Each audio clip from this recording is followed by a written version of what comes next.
Selamat berjumpa lagi dalam Inspirasi Sabda bagi Keluarga, Komisi Keluarga Keuskupan Agung Medan.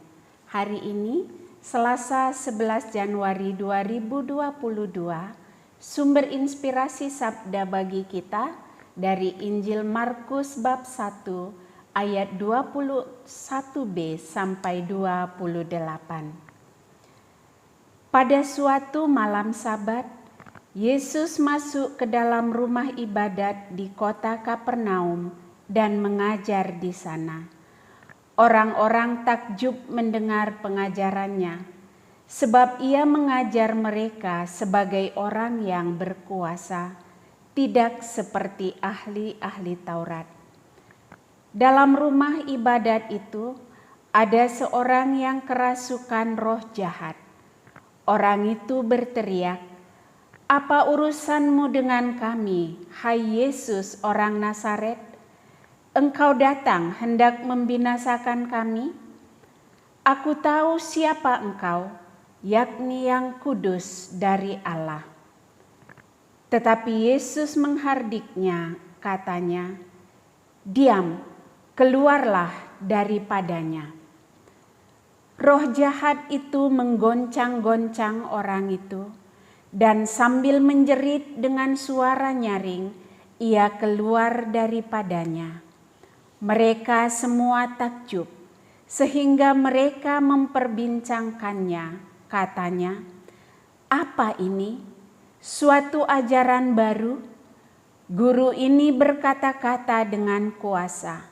Roh-roh jahat pun ia perintah, dan mereka taat kepadanya." Lalu tersebarlah dengan cepat kabar tentang Yesus ke segala penjuru di seluruh daerah Galilea. Demikianlah sabda Tuhan. Terpujilah Kristus. Saudara-saudari yang terkasih, saya percaya kita semua tahu bahwa tugas perutusan agung Yesus Kristus adalah menjadi guru, imam, dan nabi. Sebagai guru, Yesus adalah seorang pengajar dan ia setia melakukan tugasnya itu. Yesus mengajar dengan mendekati para pendengar yang berbeda-beda. Ia peduli akan kebutuhan orang yang diajarnya. Ia mengajar dengan penuh kasih dan kemurahannya terlihat ketika ia menolong setiap orang yang mengalami kesulitan. Ia mengajar sebagai orang yang berkuasa.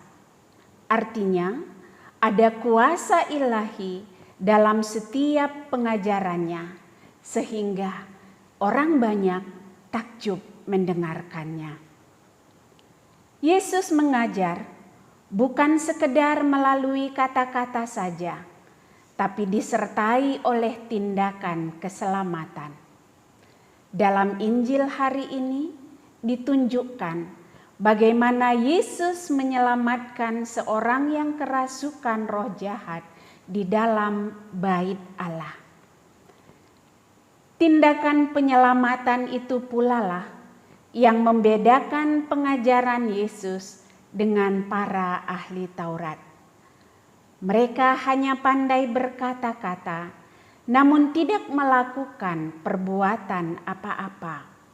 Bahkan mereka menimpakan beban kepada para pendengarnya.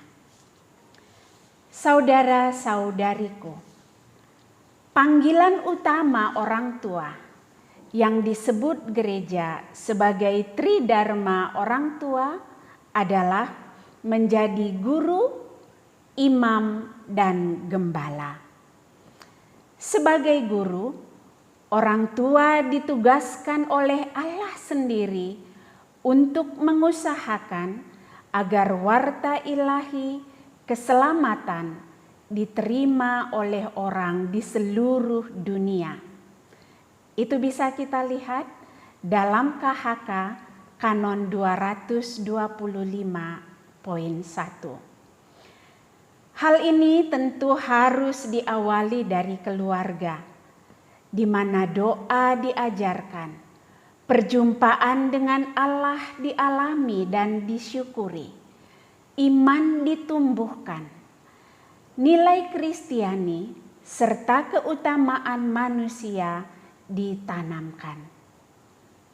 Sebagai guru, orang tua bukan hanya mengajar dengan kata-kata, tapi selalu memberi teladan. Ia melakukan apa yang diajarkannya, sehingga anak-anak atau anggota keluarga menjadi hormat kepadanya dan pada saatnya mencontoh apa yang dilakukannya itu.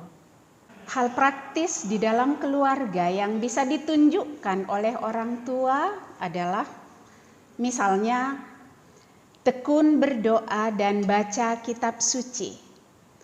Menunjukkan bagaimana berkata-kata dengan baik dan sopan. Misalnya membudayakan kata permisi, tolong, maaf, dan terima kasih. Orang tua juga bisa menunjukkan keteladanan melalui kesetiaan melakukan tugas-tugas yang diembannya dan tidak begitu gampang memberikan tugas kepada orang lain padahal ia hanya bersantai atau hanya main HP misalnya. Kemudian juga keteladanan bisa ditunjukkan melalui sikap hidup tidak gampang kecewa dan emosi meski situasi yang ada tidak sesuai dengan yang kita harapkan. Menghargai dan menerima orang lain apa adanya. Saudara-saudariku, banyak hal lain yang bisa dilakukan oleh orang tua sebagai teladan di dalam keluarga yang menunjukkan kepribadiannya sebagai guru yang baik.